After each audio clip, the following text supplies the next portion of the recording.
అందరికీ నమస్కారం అండి. ఈరోజు నేను చేయబోతున్న వీడియో ఏంటంటే, ఈ సప్తగిరి మాసపత్రికలో నుంచి చేయబోతున్నాను. అదేంటంటే గనక వెంకటాచలానికి సంబంధించిన చిన్న డీటెయిల్ ఇక్కడ ఇచ్చారండి ఈ పుస్తకంలో. అదేంటంటే మహీసార క్షేత్రం యొక్క మహిమ. ఈ మహీసార క్షేత్రం అంటే ఏంటండి అంటే, దానికి ఒక చిన్న కథ ఇవ్వబడిందండి ఇక్కడ. అదేంటో చూద్దాము.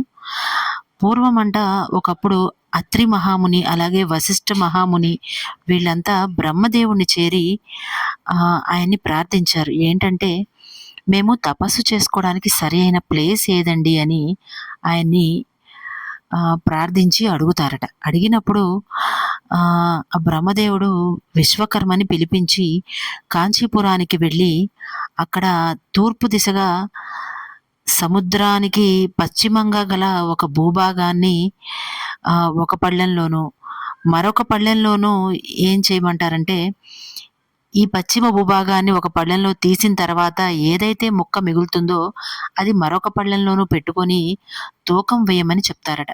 చెప్పినప్పుడు ముందు ఏదైతే తూకం వేయమని చెప్పారో, ముందు ఏదైతే పళ్ళెం తీసుకోమని చెప్పారో అది కిందకి ఒరుగుతుందంట. అంటే బరువు ఎక్కువగా తూగుతుందట.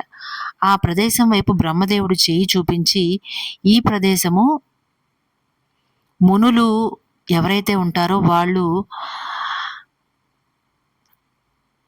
తపస్సు చేసుకోవడానికి సరైన ప్రదేశంగా, అనువైన ప్రదేశం అని బ్రహ్మదేవుడు చెప్పడం జరుగుతుందట. ఎందుకంటే ఆ భూమి సారవంతమైన నేల అయి ఉండడము, అలాగే కొంత నీటికి సంబంధించి ఒక ఏమంటారు, నీరు ఎక్కువగా కలిగి ఉండడం వల్ల ఆ ఒక ప్రదేశం సారవంతంగా ఉంది కాబట్టి ఆ ప్రదేశానికి మహీసార క్షేత్రం అని పేరు వచ్చిందట. అలాగే ఆ ప్రదేశాన్ని తమిళంలో తిరుమలీసైగా పిలుస్తారట.